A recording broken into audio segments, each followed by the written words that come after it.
Hey there, welcome in. We are here today for Tales from the Pantheon with Miss Emily Gupton, who I'll bring in just a second. Gabe, too, will also be joining. So just to give you some insight into who we are with Titan AI, we are a professional relationship management system who is building, a platform for you to be able to discover, analyze, and engage your own professional network. So that being said, our CEO is usually the host of this, but I'm kind of leaning in today. And he is hosting a webinar called Tales from the Pantheon, where we go through and we interview different community leaders about, anything from investing to just general community engagement. And today I'm super excited to help bring on the guest, who is Miss Emily Gupton. And that's our cue to bring her on. Hi, Emily. Yay. Hey, how are you? I'm doing well. How are you? So good. So excited to be here. Always a pleasure to see you and Gabe. Right. So Gabe is going to be, I believe, in the background for now. And I'll give a quick pitch on Miss Emily, and then I'll have her kind of take away and expand on what I'm already going to give insight into. And then we can kind of dive through some of the questions that we have. Feel free to drop your questions in the chats, and Gabe will capture those and give those to us, and we will can address those along the way. So Emily is a seasoned professional, right? She's a tech executive and a community builder here in Austin, Texas. If you don't know her, you must be under a rock, honestly, because she is anywhere and everywhere. She's well known for her advocacy for women in leadership and her involvement in the Austin tech ecosystem in general. She's currently serving as the CTO of SKG, which is commercial furniture and interior dealership, and the COO of Folio, which is a technology platform for the commercial real estate and design industry. She was also appointed to the board for Workforce Solutions Capital Area in 2025, in the latter half of it. She's a prominent leader and the president currently of Austin Women in Technology. She's been the community partnerships director historically before coming the president. I could continue on and on and on about all of the accolades, right?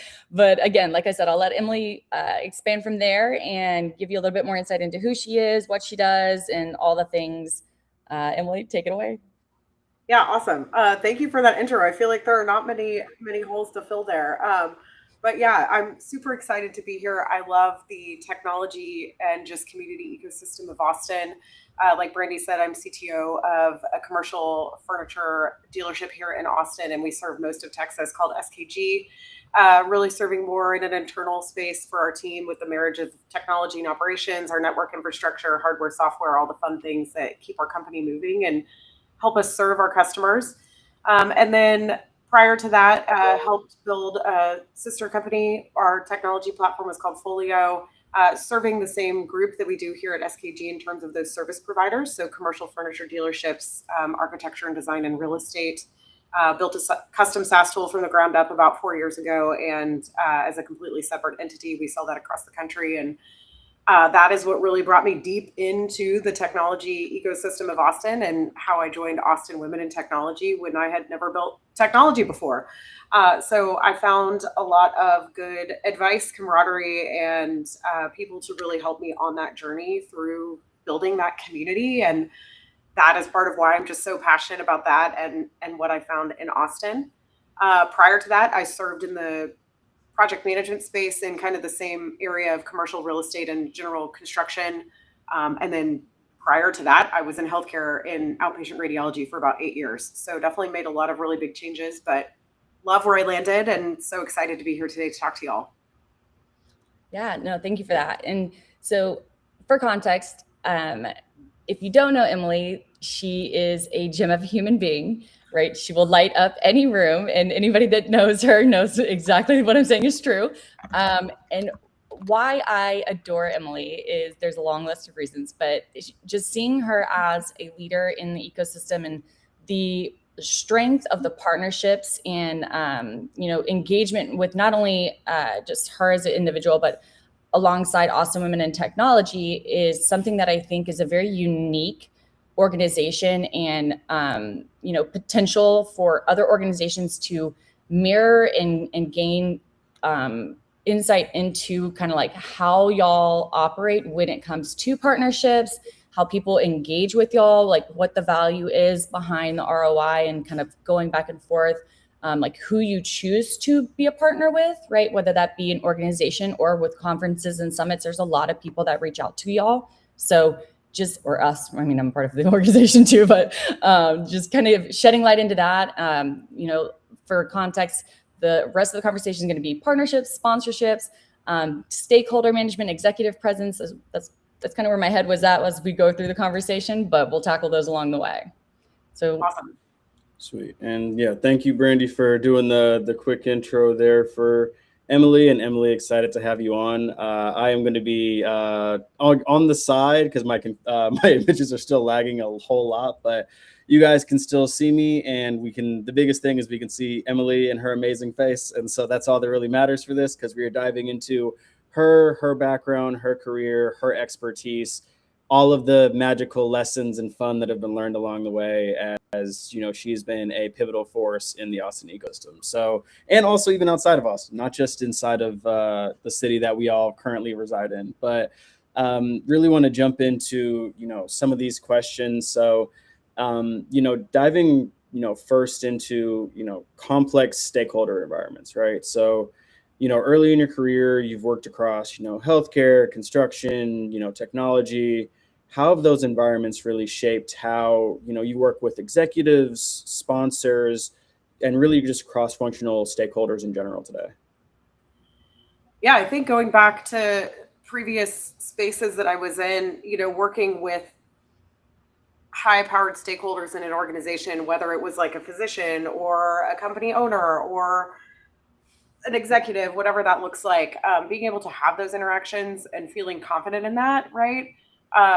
Helped me along the path here in Austin when we were, building technology, interfacing with VCs, talking to other people about our tech, like all of those experiences I carried with me in terms of building my confidence. And I think as I moved through life, really recognizing that no matter the role that you're in and the title that you hold, at the end of the day, we're also all just people trying to navigate this, this world. And we all have shared experiences and our own individual experiences, and whatever that took to get to that place where that person is now, we all have some commonality in that. And so I think for me, I like meeting people where they are and talking about their shared experiences. And I feel like that kind of softens the experience a little bit.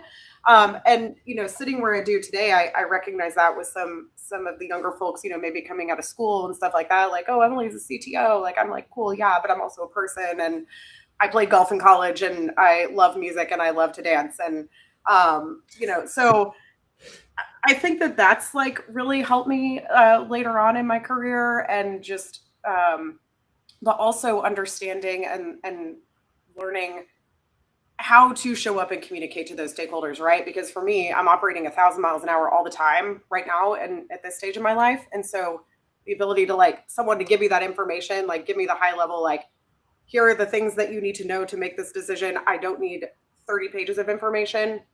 Give me the bullets, help me decide, and then I'll make a decision and go.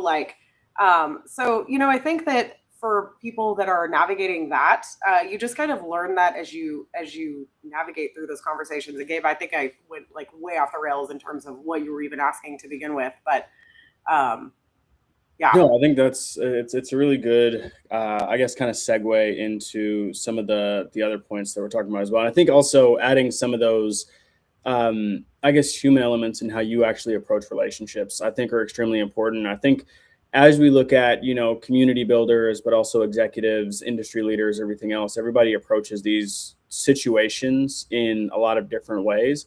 And so it's just seeing, how you kind of think about those processes is always extremely interesting. And we talked a little bit about it, but also I know Brandy's talked a lot more about it with you as well too. So I really want to dive into, how you really assess some of these power dynamics when you're walking into and assessing, things for partnerships, and especially as you're looking at, board level conversations and approvals on, working with new people, not only just for the organization you're a CTO for, but also really for, the Austin Women in Technology and some of the other boards that you serve on.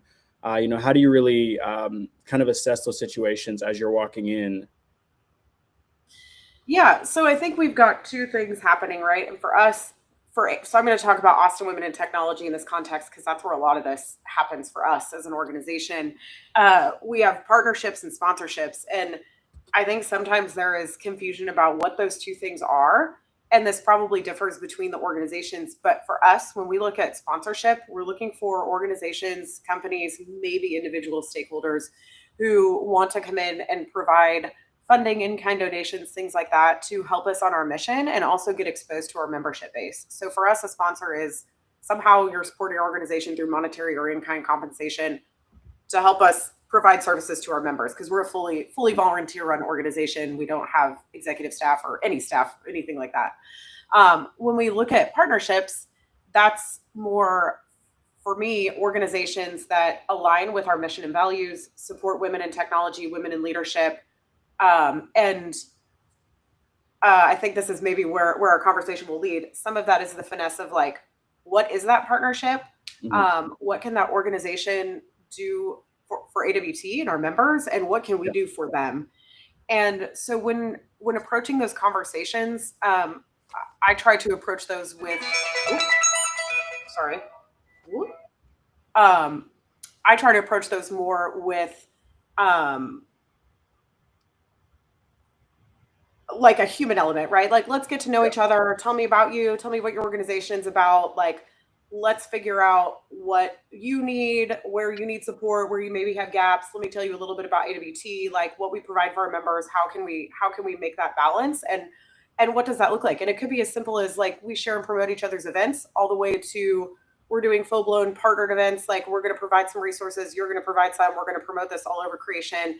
And the hope from that is we get visibility into each other's orgs, members, cross-pollinate resources, and maybe we get a sponsor out of that. Maybe I'll get a sponsor. Maybe we get more members. Maybe I'll get more members. And so, and for me, those partnerships are generally like nonprofit organizations or others that are similar like that, serving our Austin community. So, like the Austin AI Alliance, Austin Technology Council, Austin Forum on Technology and Society. Those all also serve the community in different ways in AWT, and we love that because people need to find their community in different ways while they're navigating their career, navigating life. And so that's really how we approach assessing the partnerships from the beginning and then figuring out like kind of where that goes from there and how to maintain that relationship. No, I mean, that's a perfect response. And it's kind of, there's a bunch of different ways that I can go with this. And I was thinking of all the different like areas we can go down, including, leadership with women, all the way to the actual partnerships portion, community leadership. But there is one big thing that, as you were kind of talking about this, it's just the synergy and the willing to collaborate, right? The ability for you guys to actually, see where those opportunities lie and not really see it as a competition. I know that a lot of community builders across several different states, this isn't just a specific Austin thing. I've seen it in, places in Vegas, Phoenix, pretty much every single place that I've lived or worked or collaborated with, where, people look at some of these opportunities as a finite resource instead of looking at it as the opportunity to really open up the doors for new audiences for both sides of that partnership. Yeah. And that's the amazing thing about even what I've seen from, your work as you're continuing to move through the Austin ecosystem is just you putting that at the forefront, and really you don't care about the egos or the outcomes. You just care about getting the actual stuff done and really providing for the members that you guys are serving. Cause that's at the end of the day, the biggest component of, why a community should exist. Right. No, that's amazing. One thing I want to jump into the, like more of the leadership for women as well. Cause I know that's the huge component for Austin Women in Technology specifically. You guys even have similar tenets to what we used to have when we were first starting out as founding titans back in the day, with the connection, the education, the growth, and the leadership of every single one of your members as you guys are looking and operating with everything. And so what are some of the additional complexities that women are facing in leadership, especially when they're managing some of these, enterprise and sponsorship conversations, and like even just with managing communities themselves? Yeah, are you thinking more from like a nonprofit kind of community managing lens? I mean, just nonprofit in general, whichever way you want to take that. Just like I know you've seen a lot, not only as a woman that's leading, a community and an organization and nonprofit and everything, but also even some of your other members in the Austin Women in Technology organization lead their own. And I know you guys have a lot of conversations about some of these challenges and pitfalls that you guys might be facing as well. Yeah, I mean, I think, when we look at like the technology or like male dominated areas, obviously, with a lot of changes in our economic and political landscape, like DEIB has kind of taken a hit, right? In terms Mhm. of what companies can align with, what they can say, what they can put resources into, and they've kind of had to like rejigger that a little bit to make it align, depending on what they do. And so that's something. But then you got the flip side of that, where people are like whole hog all in. If it's a women centric organization, like here's all my money, let's go. And so Right. that's challenging, right? Yeah. So navigating that, and that's something that I think is always in flux, no matter what the landscape looks like, but really keeping an eye on that. And that's something that, a couple of years ago I started to kind of monitor with AWT, and it's Mhm. like ebbs and flows in the economy generally, like big tech, waning a little bit. Well, that helped us prioritize more like looking at, financial and legal, that were interested in what we were doing, and having some of those conversations to be like, hey, here's how AWT can support y'all and support that community. So, I think some of it is, as leaders of these organizations, and, maybe some of the ERGs that are within those, it's from a sponsorship partnership lens, it's finding those that are willing to collaborate and understand sharing of community and resources just helps the ecosystem and helps your members, because AWT may not be the home for you today, but it could be in a year, or vice versa. Like you may now need something really technical, and needing to find a different space to be. So I think when you're a leader of that, you don't want to obviously cannibalize your own membership base or your own sponsorship pool, but we're all operating in this ecosystem together for the betterment of our members and society. And so how do you look at doing that together and have those conversations with leaders of other orgs to foster that? And what I've found on my journey there is like most folks don't want to reinvent the wheel, and I think that's something that's really special and unique to Austin, is the willingness to collab and do that, and not feeling like threatened by the fact that we're doing a collaborative event. And what does that mean for our members? It's like they're not all going to peace out tomorrow. Like you got other problems if that's what's happening. So Mhm. um I think it's being open and willing to have those conversations and seeing it as a positive. Uh, yeah, from that partnership standpoint, and then from the sponsorship lens, some of the challenges like figuring out how to ask for that money. What's the right dollar amount? What's the pull through on the engagement for the sponsor? Like, are they seeing the ROI? And Yeah. what information? Some of the struggles that we've had is like providing more sensitive or demographic information, that we are asked for, and we don't really collect a lot of that right now. And so we have to think Mhm. about how we can thoughtfully provide some of those metrics as belts are tightening from a sponsor landscape, to say like, here's some demographic information or information about our member base as a whole to help you make your decision, but still allowing, data privacy and privacy of our members' information Of course. Yeah. do that. So that's been very interesting the last couple of years to kind of navigate some of that. People are really getting specific on what they want to support, I would say. Yeah, I think that's a major aspect. I think for anybody that's even semi-related to any category of DEIB right now, right? Like I've talked to a very large amount of, both sides of the equation, whether it's sponsors or whether it is, the actual event hosts, community builders, even other organizations that are just putting on events, and, all the way down to like South by Southwest, right? Where people are putting on some of these, larger scale opportunities for individuals to, network together or collaborate, whatever you want to call it, for all these different categories.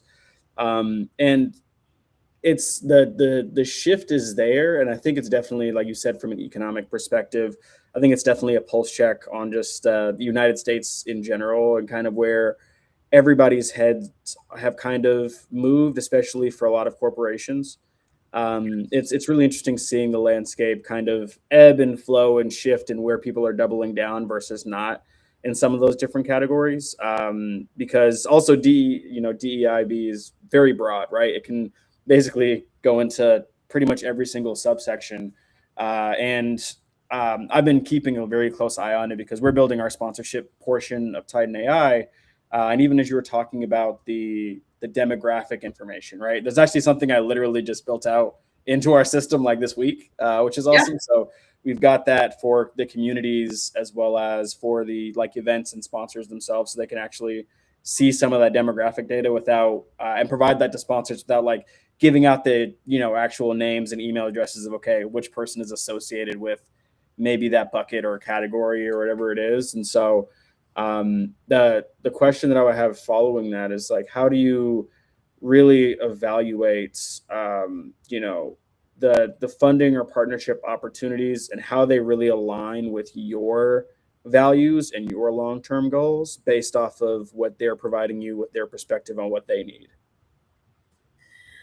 Yeah, I think so. I'll answer again kind of in two segments because they're very, very different for us. So if we're looking at, funding and sponsorship, we had an event in January. It's one of our biggest events of the year called Who's Austin Hiring?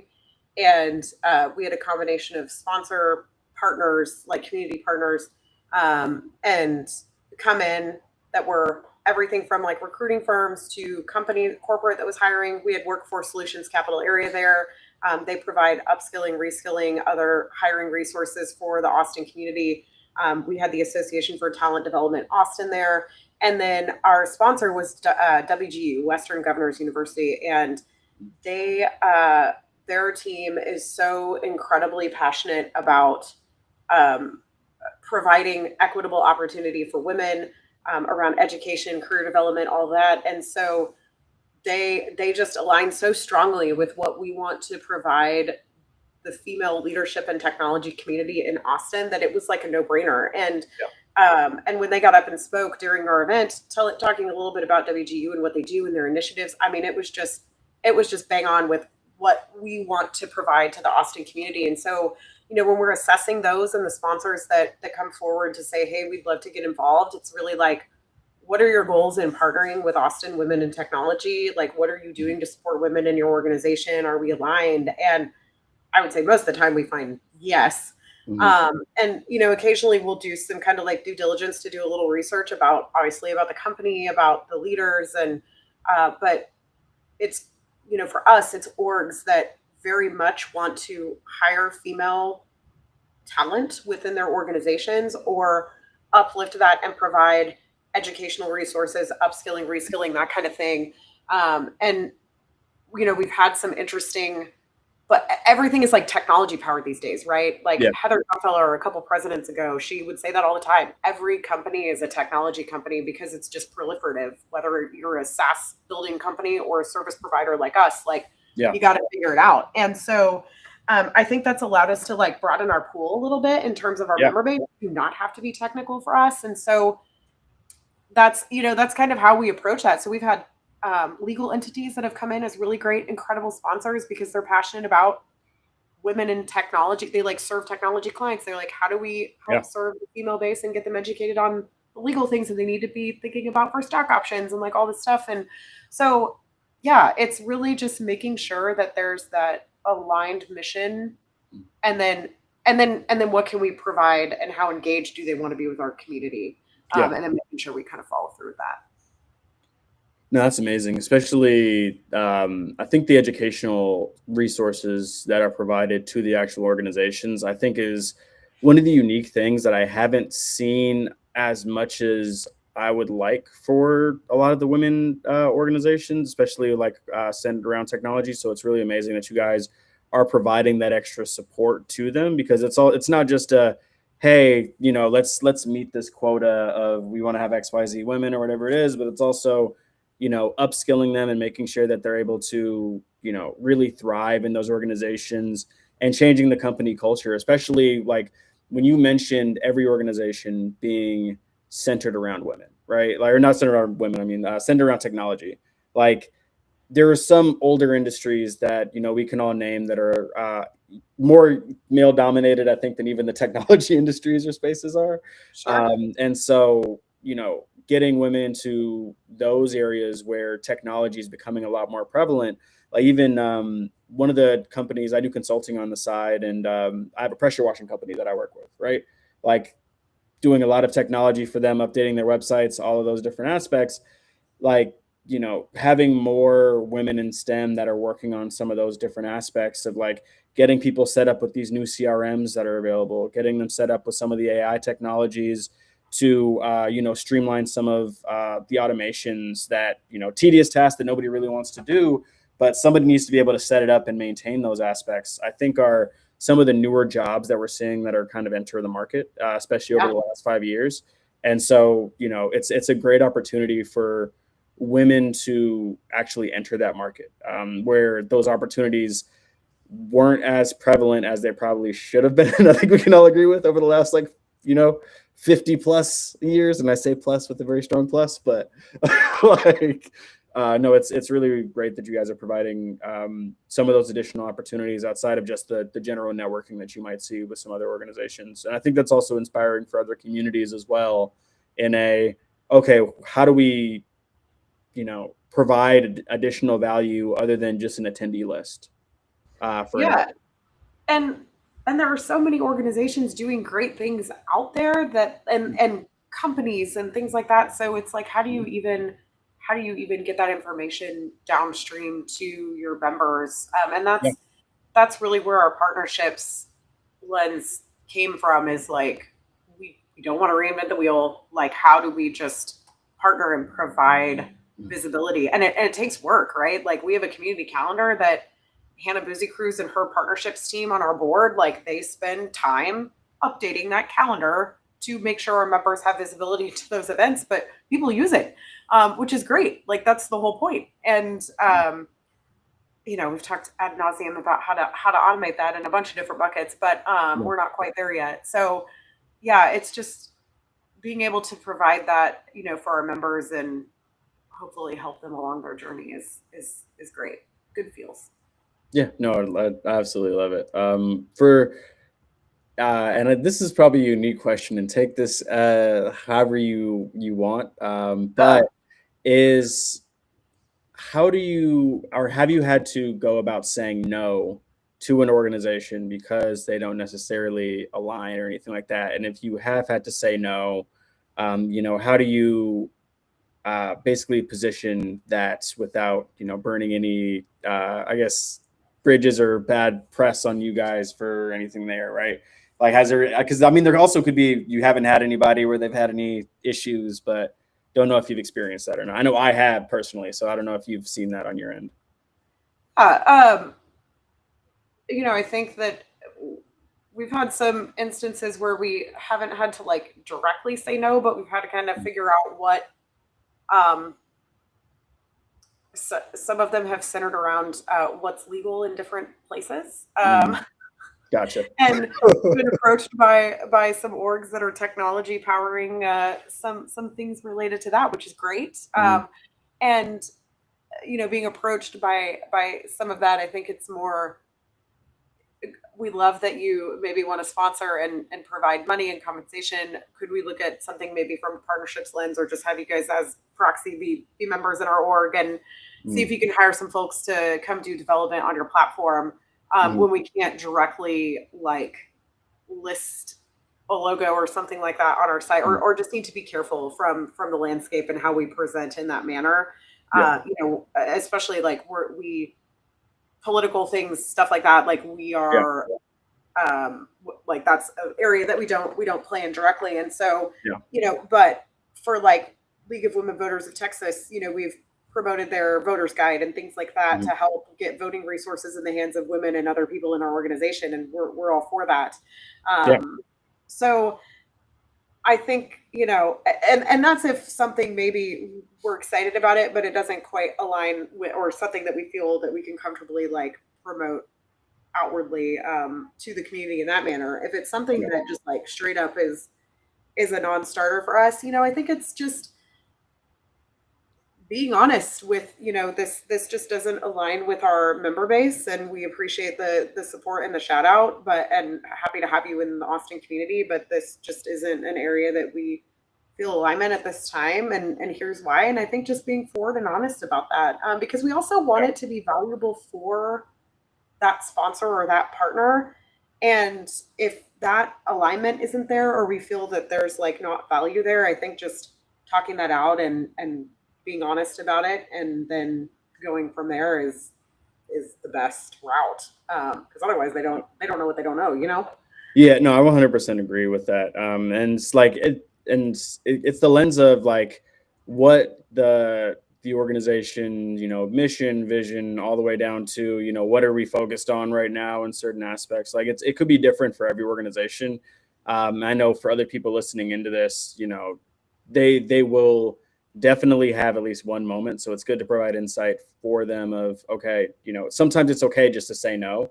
Yeah. And just make sure that you're, polite and upfront about it, I guess is the best way. I think we can all deal with those situations. You also don't know, especially for, and I guess this is kind of another quick segue for, you never know where somebody's going to go after they are with any of these organizations. And I have had certain partners or sponsors or other individuals that, have moved companies, and it's like, hey, I want to work with you again, whatever organization you are with.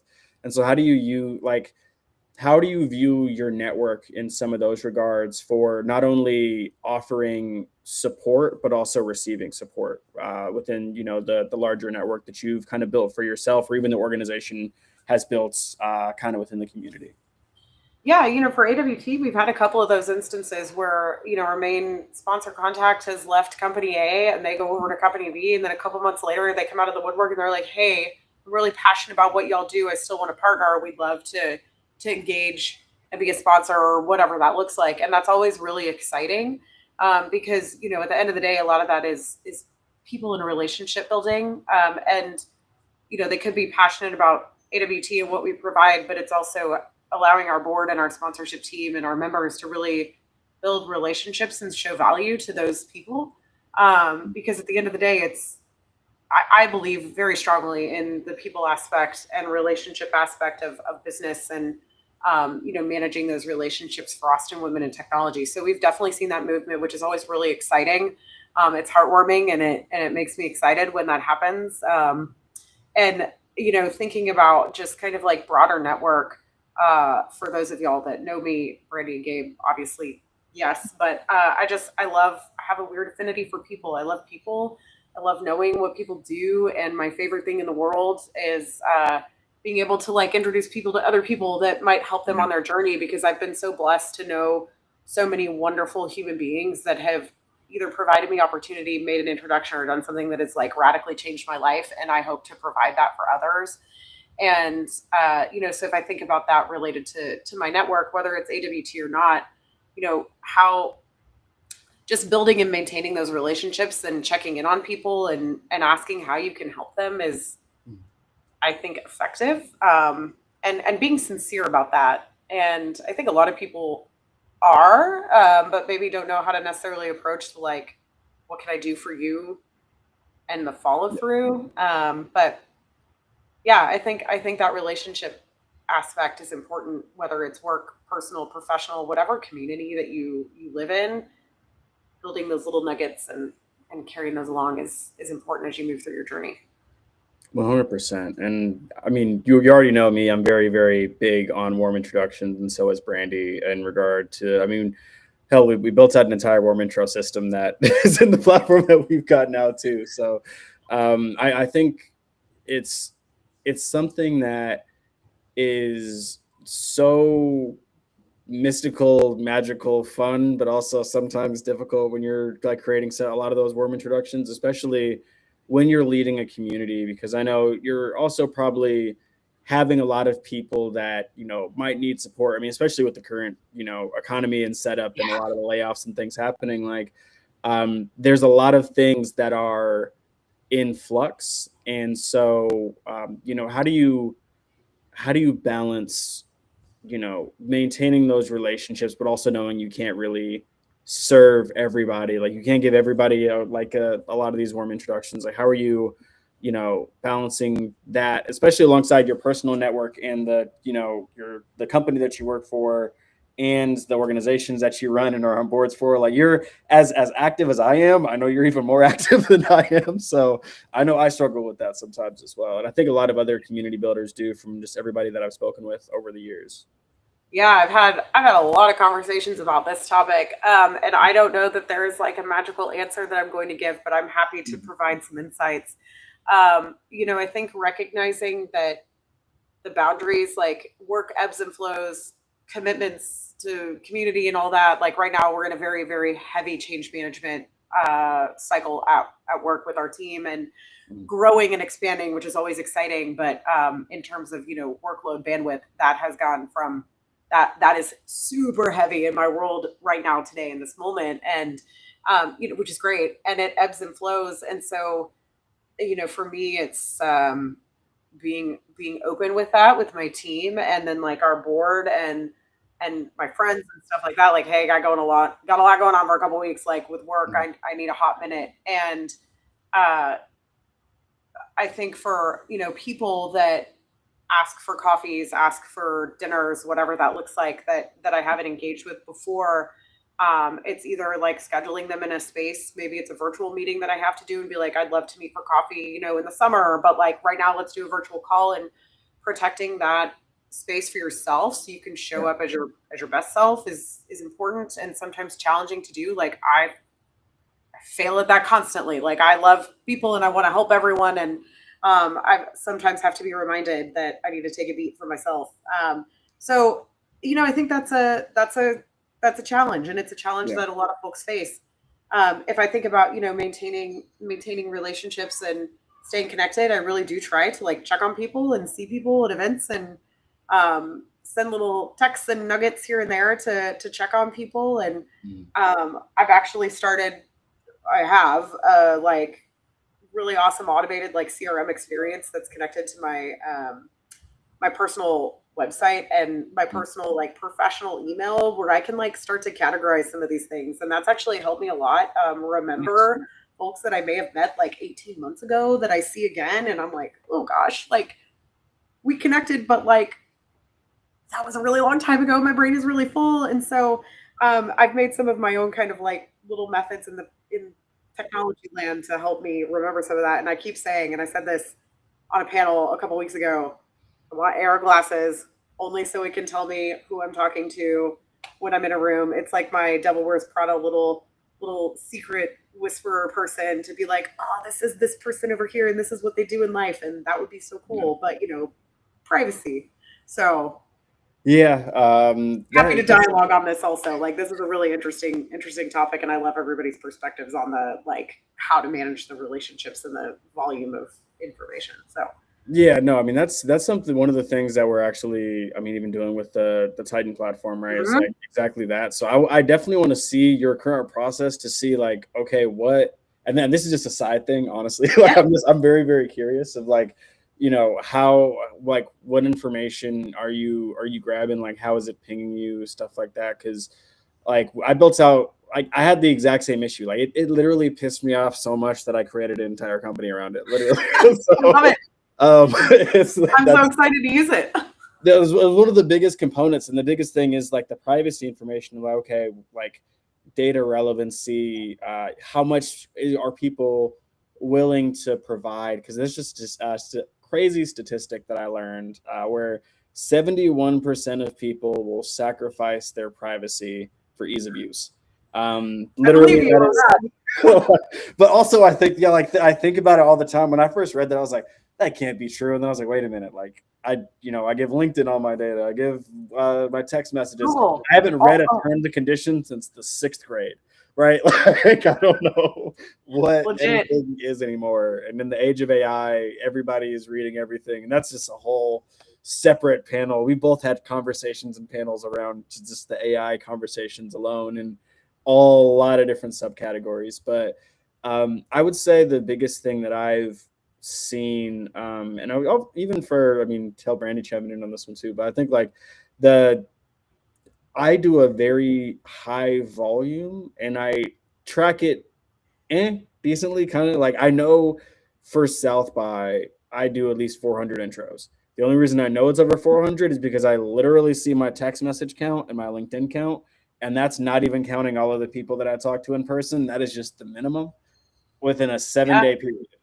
And so it's like, even then, how like the I'm just running my brain through too, which is like there's so many different avenues to go down of, you know, are people even getting value from these conversations, right? Like even as you're looking at the community itself and like some of the tech that we're working on for, why is somebody relevant to match with? Yeah. Like I don't like, we chatted. The only reason that, I like doubled down on us talking a lot more is because Brandy was like, Emily's awesome. So I'm like, all right, cool. I don't really know a lot about Emily, but Brandy says Emily's awesome. Let's go ahead and meet. But it's like, even then we had that, first 5 minutes talking on the phone of like, okay, who are you as a person? What's going on? Like, how can we actually do the things instead of just being like, okay, here's a list of the top 10 things we should talk about. Like, Yeah. let's see where the synergies are there and then kind of evolve from it. Because even Brandy also kind of provided that too. She gave me like 5 things. She's like, you should talk to Emily about this. And I'm like, okay, let's see where the conversation goes. I love so much about this part of this conversation. I mean, some of the things that really stand out to me here is like trust, right? So if I think about Titan and what y'all are doing, like the thread that I see here is you trust Brandy.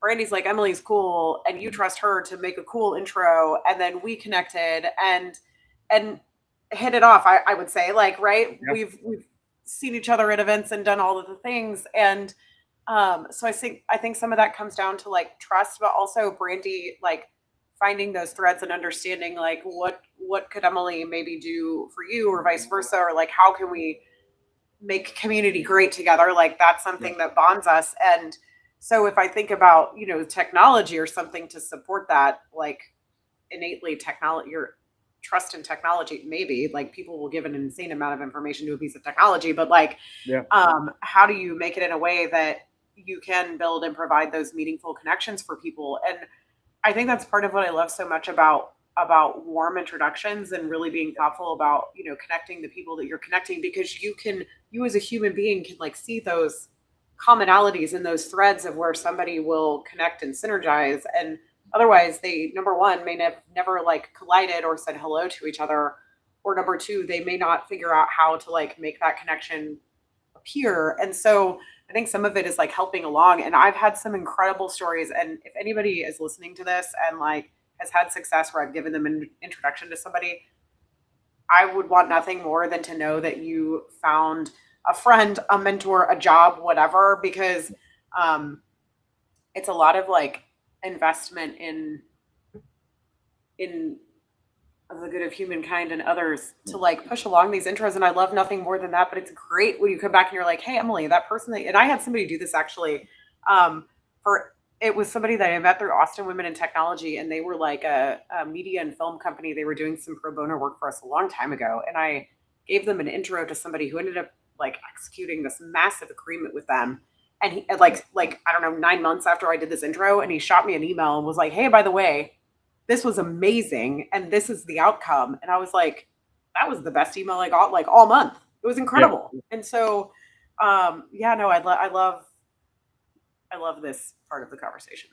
No, that's the thing. Most people just don't tell you either, where it's like, I think also, I mean, people are busy, right? Like like as busy as we are, like there are intros that I've gotten where I probably haven't told somebody how it works out, or it's like, I will completely forget like how I met somebody. And then all of a sudden one day when we're just like at a bar, like having a drink, and we're like, oh wait, you like this guy introduced me to you. Like they're like, Emily shot us over. It's like, I completely like, yeah, no, let me text Emily and tell her, like, I've gotten 5 or 4 paragraph emails like a year later where somebody's like, oh my God, this was amazing. Also, sometimes I get them where it's like, oh, we just met and I introduced you like a week ago.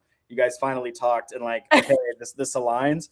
But also I have received the months or sometimes years later where it's like there was a professional connection that I did like when I had first graduated college, somebody that reached out for one of the community organizations that I was actually running and built, and they just got married like 8 months ago or something, and I'm like, I didn't even know you guys were together. I'm glad you guys got introduced or whatever it is. But it's somebody I haven't talked to in like 3 or 4 years. I'm just scrolling through Instagram and I'm like, I'm glad that happened. Never would have known it because but they didn't even tell me. Like I had to message. I messaged my buddy Rick just on the side. I was like, "What the like? How? Why? Okay, cool, great. Like happy for you guys. Like that's literally it's great for the serendipity in those conversations and like those warm introductions for sure." But back into the I guess the rest of the conversation, because also we do have a lot more hard hitting lightning round questions, which I'm going to pop up here for us to jam on. And so for those of you who have not seen this before, so lightning round, we usually ask basically 5 questions. Brandy wrote these today, and so they are going to be extremely fun and exciting. I don't know if Brandy wants to do them herself or she wants me to do them. I'll give her that. Yes, no? You can shake your head, yes or no? No, you can go ahead. Okay, sweet. All right, sounds good. Well, all right, Emily, are you ready for the magical, mystical lightning round that we do here? I think so. Hit me. All right, sweet. All right, so what is one partnership red flag that professionals often ignore? Oh God. Yeah, I told you this was going to be hard today. What is one partnership? So I'm going for partnerships, and there's something. I mean, there. also you can just do business red flag in general. It doesn't have to just be partnerships on that one. What is one entrepreneurship red flag where you're just like, just kind of let out a big sigh whenever it happens? Like, oh man, I don't know that this is like a red flag, but something that I wish would happen more is directness. And what I mean by that is, I've got an idea, I've got a pitch, asking for funding, whatever that looks like. And somebody has already made up their mind that their decision is no, this is like not happening. And instead of being that direct and maybe saying it nicely, it's like, oh, reach out to me in like 3 months and maybe we'll do something. Oh, reach out to me in like 6 months and maybe we'll do something. And then you do that, and then the can keeps getting kicked, but that person knows that they're not going to say yes. And I really honestly, like, sometimes you get those spam emails and they're like, hey, do you want to get on a call and learn about this like great marketing tool? I will literally respond to them and be like, I'm not interested, but thank you. Because otherwise I just get like 800 spam emails about this. And sometimes they're not always spam, but I appreciate directness when somebody's already made up their mind about something, and I'm not wasting my energy and resources thinking that something could happen in the future because you're either too afraid to hurt my feelings or like don't want to be direct and tell me. Just say it. And so that's not really a red flag for somebody to look out for, but maybe it's a way for somebody who's a founder, entrepreneur, or whatever that looks like to really finesse, like, is this actually going to happen, and getting clarity on that and making sure that there's alignment there so you're not spending wasted time on something. Yeah, and just shooting in the dark. No, I agree with that 100%. And so next one, what's one skill executives usually underestimate in regards to community or just ecosystem leadership in general? What is one skill that executives underestimate, like related to the community being like present in their organization or something like that? Yeah, just like community building. Like what's one thing that, or a skill that's attributed to that people really underestimate and is, actually something that can be really useful? Ooh. I think that it could be recognizing the value of the skill set that community brings to that individual. So if I'm thinking about like an employee that's really strong in certain communities, maybe they run events for a nonprofit organization or something like that. Recognizing that carryover of those transferable skills, I think is important, and how that could maybe fold into support for your organization or molding that into somebody's role within your organization if they're really passionate about something. Because, work is not the only thing that defines us. And so I think being able to capture some of that and pull that through and letting those people shine with those skills is great. No, amazing. Next one. What is one sponsorship metric that matters the most other than the logos or the impressions? What's something outside of the standard metrics you might see that you think are really important, that might be really important to track? For a sponsor, like to partner with an organization? Either side, honestly, for the communities to track, for the sponsors to track, what's a metric that, you think is really undervalued or should be looked at more? Oh man. Can I give you my answer and Yes. help sort of give you prop? So when I think about this, about the funding that can go towards the venue and the venue choice. So like which businesses around the community you choose to support with that sponsorship money, right? Like who do you pull in from that extension that is actually like truly going to be impacted in the community beyond just what you would typically think about? So that's kind of where my head was at whenever I thought about that question. Yeah, that's super interesting, because if we're looking at only using women-run venues or something like that for AWT, like your dollar is going as a sponsor directly to supporting not only AWT, but that women-run business who's charging us to use their space, right? Totally here for that. I think that's super interesting. It's like the net of impact that goes beyond just that initial transaction. Yeah. That's incredible. Like Brandy, I love it. That's an amazing answer, an amazing thought. Mine's a little bit, I think, related. I think some of it is community driving. So we had a really strong sponsor that was with us for a long time and this may be similar to what you're saying. It's like they chose us because of our community engagement. And by that, I mean for Austin Women in Technology, they were like, we find it super interesting that you aren't afraid to promote other orgs in the community and talk about your partnership with them. And like, maybe not even that, maybe it's just what they're doing that's interesting. And they very much valued that. And they didn't even know me. They didn't know us. They didn't know our board. And they were like, that is the org that we want, because they like followed us for like a year on social. And so I think, this goes back to our thread of community and not being afraid to engage and build those partnerships to drive a better ecosystem for everyone. Because it's not just, I don't just exist as AWT in a silo. We exist in the technology ecosystem of Austin. And so I think it's maybe community impact. And for you, Brandy, it's like pull through impact on what your dollar does to support the rest of the community. Super interesting. Yeah. What's so next one here? What's one habit that really improves how you show up? So I'll answer this very personally. And for me, it is consistent exercise. Anybody who knows me a little bit or follows me on Instagram Reels and sees pictures of the river every day knows that I consistently exercise. And, it's really one of the only times during the day that I get to be truly alone with nature and occasionally my music. And it gives me time to like process, think, and take care of myself and my body and not be hopefully thinking about work or the giant task list of things that I need to do.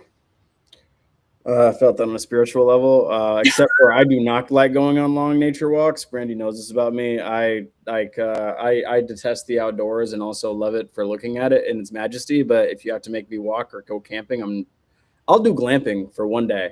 But like that's all I got. So I'm here with you on the glamping front. I will not be sleeping on the floor in a sleeping bag, but it's just the shower part. Like that one day, all right, cool, we can do whatever it is. But I'm like that community shower that like, all right, I got to go in the lake, and we just got to do what with our bodies? No, I'm okay. Oh, like, noted. Not for Gabe. But especially, yeah, I'm never. I guess I never would have to, but I don't even want to really think about the Lake Austin water or the lake. Yeah. Okay. I swam in that 2 Mays ago for the CapTech triathlon, and I'm probably going to do it again in May, and I'm just not going to think about being in that water. Yeah, we're going to change the subject on that one.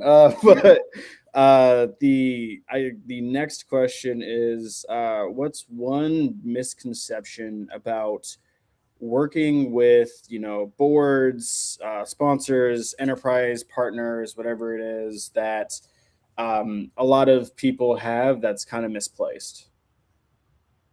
I added Can the we narrow misplaced that part slightly? because it was partially on here, but I don't think the stop thought was finished on that one, so I added the end. What's one misconception? So maybe I'll answer that from like a misconception about maybe working with boards, Yeah, you knew that and one. you know, engaging as a board member. You know, I think maybe not a misconception, but really assessing the structure of the board and the organization and understanding, you know, what they do. Not all board work. There's boards that are working boards. There are boards that are advisory capacity. There are boards that are paid positions, and they are not all the same. And also in terms of like their structure, how long they've been around, what they provide for the community, meeting the people that are on the boards, and you know, it's like its own little community ecosystem of itself. And so if you think about like your work team or other communities that you have, you've like formed this little camaraderie in this group, right?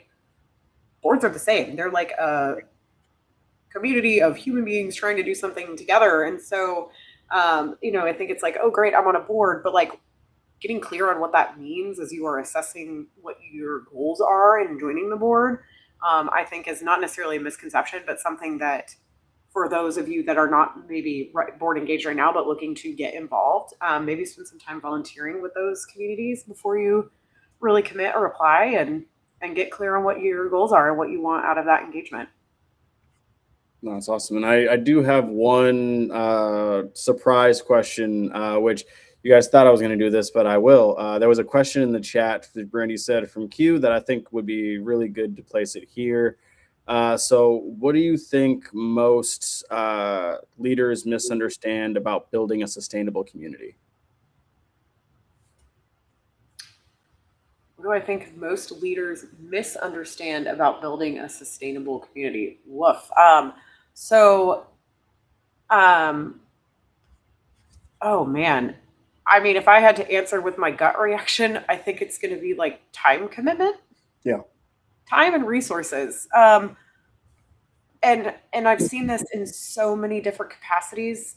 Everything from like individual human being trying to run a community burnout to like we have like 20 people on our board, and it's an enormous amount of work from a volunteer capacity to keep that running. So for me, I'm looking at this more from like kind of a volunteer community lens, Yeah. or board.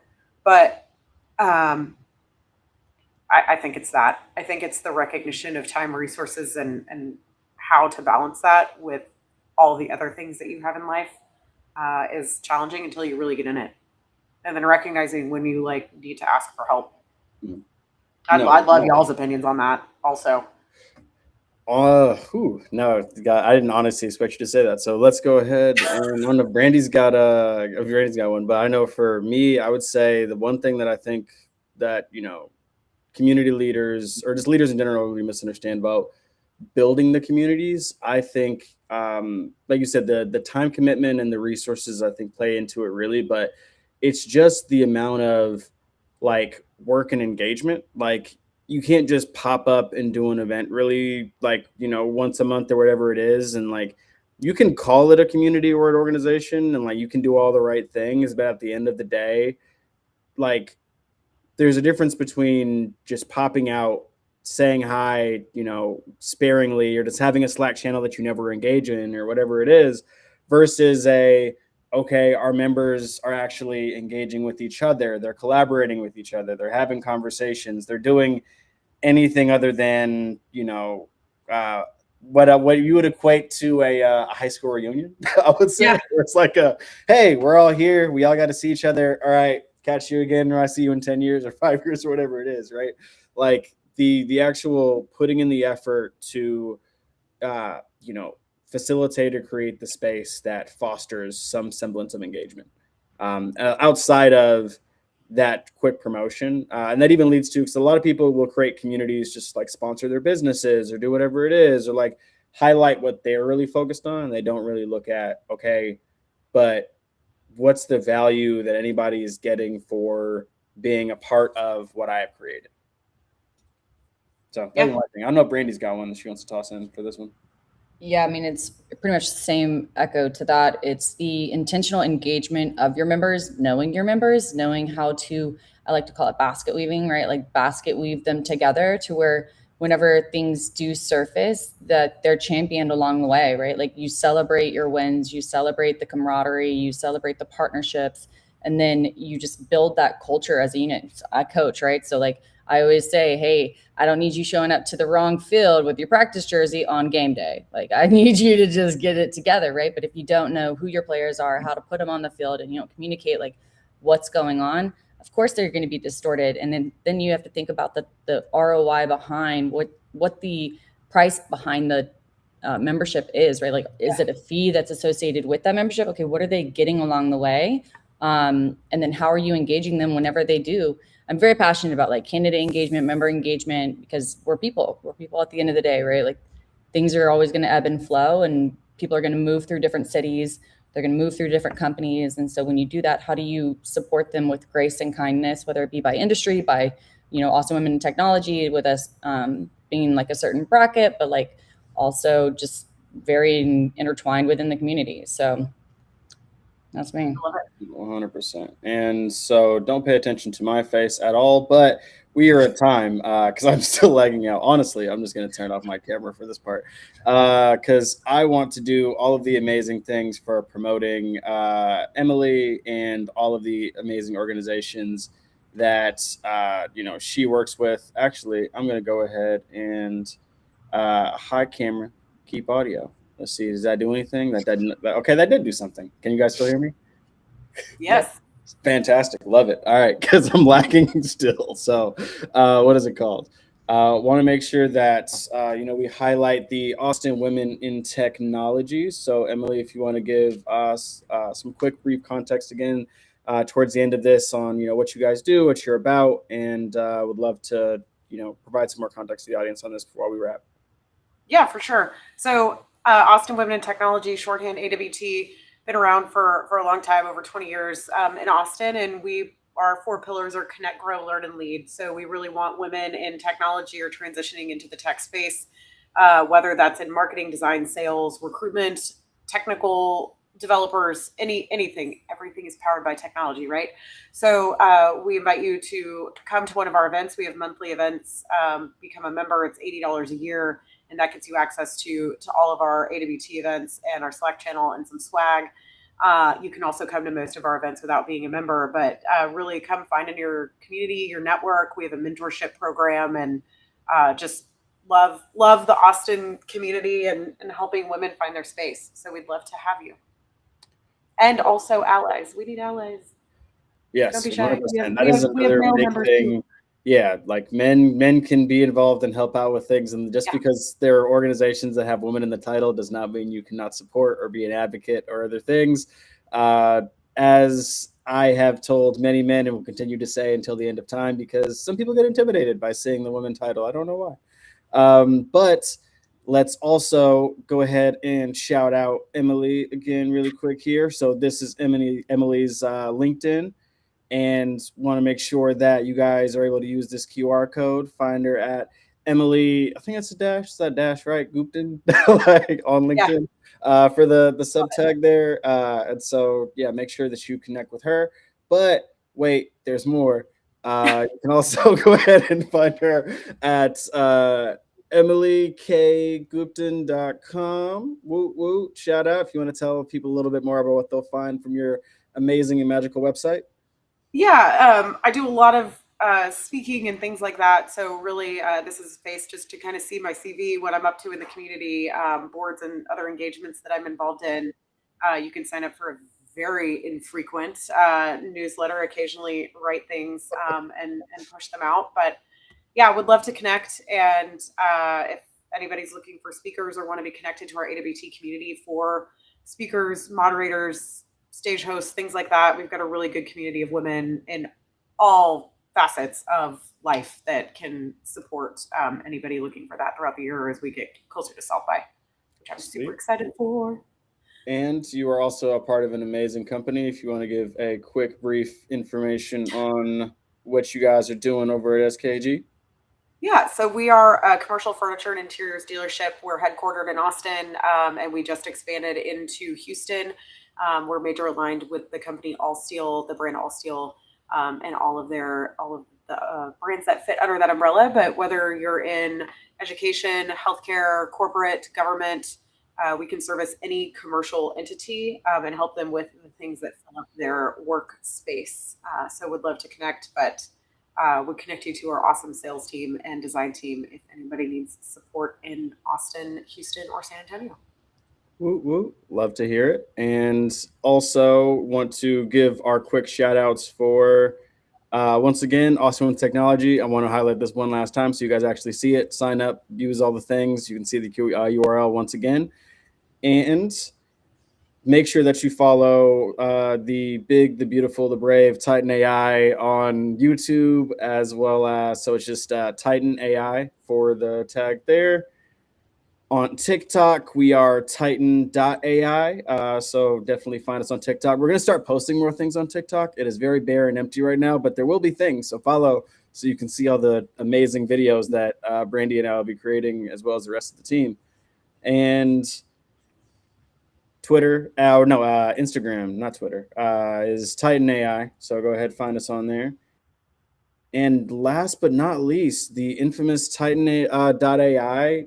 That is our website. Please go on there and sign up, do all of the fun things.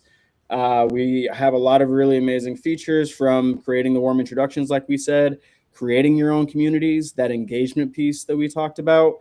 We literally automate a lot of that for you to, tell your members who to engage with, who to connect with.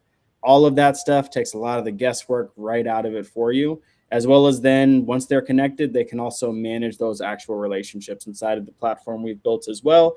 And we've got some sponsorship management and event management stuff that lets you do all of those amazing things, not only for your communities, but also the fantastic events that you guys are putting on as well. So yeah, that is what we've got for Titan AI. And if you're too lazy and you don't want to go ahead and type in the website, there's a QR code for you. So I'll let you guys get a quick second to scan that. Cool. Thank you. And Emily, thank you so much again for coming on today. Really appreciate the time. And I know we went a lot over. So also appreciate you for spending an additional 8 minutes with us today. Anything that we can do to help, any additional conversations, I'm actually going to reach out to you offline, just in general anyways. Because we definitely have a lot more things to chat about and discuss. So sounds good. Brandy, you have any quick, thank you. All right, cool. So appreciate you guys for watching, and we will see you next time. Okay.